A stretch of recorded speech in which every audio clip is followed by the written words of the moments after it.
गण गणपत्ये नमः। क्या आप जानते हैं भगवान गणेश की पूरी कथा? उनका जन्म कैसे हुआ? क्यों उनका सिर हाथी का है? उन्होंने बचपन में क्या अद्भुत कार्य किए और उनका अंत कैसे हुआ?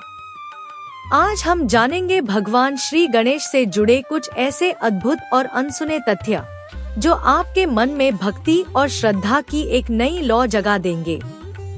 यह सिर्फ कहानी नहीं, यह आस्था और ज्ञान की यात्रा है। श्री गणेश का अनोखा जन्म। भगवान गणेश का जन्म किसी साधारण बालक की तरह नहीं हुआ। माता पार्वती ने स्नान के लिए जो हल्दी का उपटन लगाया था, उसी से एक सुंदर बालक की मूर्ति बनाई और उसमें प्राण फूके। वो बालक उनका अपना पुत्र था, सिर्फ और सिर्फ पार्वती जी का। जब पार्वती जी स्नान कर रही थी, उन्होंने गणेश को द्वार पर खड़ा कर दिया और कहा कि कोई अंदर न आए। तभी भगवान शिव वहां पहुंचे, लेकिन गणेश जी ने उन्हें अंदर जाने से रोक दिया। भगवान शिव को यह नहीं पता था कि यह बालक उनका ही पुत्र है। इस अपमान और रोके जाने पर क्रोधित होकर शिव जी ने त्रिशूल से उसका सिर काट दिया। जब पार्वती जी को यह पता चला, तो उन्होंने क्रोध और शोक में संपूर्ण सृष्टि को हिला दिया। शिव जी ने तुरंत आदेश दिया कि जो प्राणी उत्तर दिशा की ओर मुंह करके मिले, उसका सिर लाकर गणेश को पुनर्जीवित किया जाए। एक हाथी मिला और उसका सिर गणेश जी को लगाया गया। तभी से वे कहलाए गणपति, यानी गणों के स्वामी।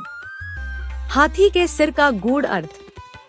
गणेश जी का हाथी जैसा सिर केवल एक चमत्कार नहीं, बल्कि एक गहरी शिक्षा है। हाथी की बड़ी बड़ी आंखें फोकस की प्रतीक हैं। बड़े कान सब कुछ सुनने की क्षमता का, लंबी सूंड ताकत और सूक्ष्मता का मेल दर्शाती है, और उनका बड़ा पेट सहनशीलता और ज्ञान को आत्मसात करने की शक्ति बताता है। वो हमें सिखाते हैं, जीवन में अगर बुद्धि और धैर्य हो तो कोई भी विघ्न स्थायी नहीं रहता। गणेश जी का बाल रूप और उनकी चतुराई।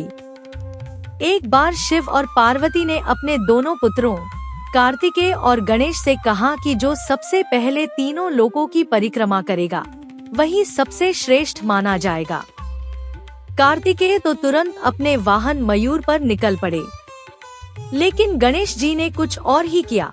उन्होंने अपने माता पिता की 3 बार परिक्रमा की और कहा, मेरे लिए माता पिता ही तीनों लोक हैं।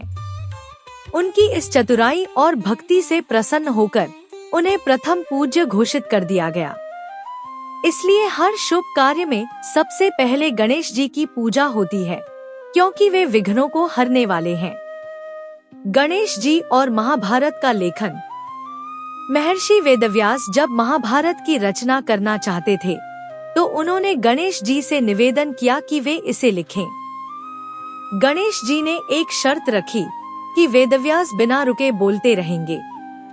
वेदव्यास ने भी अपनी शर्त रखी कि गणेश जी तब तक न लिखें जब तक वो अर्थ को समझ न लें। लेखन के दौरान जब गणेश जी की कलम टूट गई, तो उन्होंने अपना एक दांत तोड़कर लेखन जारी रखा। इसलिए उन्हें एक दंत भी कहा जाता है। गणेश जी का अंत या रहस्य। बहुत कम लोग जानते हैं कि कुछ ग्रंथों में गणेश जी के अंत की भी कथाएं मिलती हैं। एक कथा के अनुसार, जब शनिदेव ने क्रोध में उनकी ओर देखा, तो उनकी दृष्टि से गणेश जी का सिर धड़ से अलग हो गया। दूसरी कथा में कहा गया है कि परशुराम जी ने अपने फरसे से उन्हें घायल किया था, जिससे उनका एक दांत टूट गया।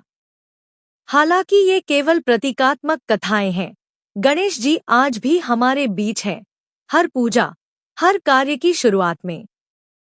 वो अजर है, अमर हैं, और जीवन के हर मोड़ पर साथ हैं।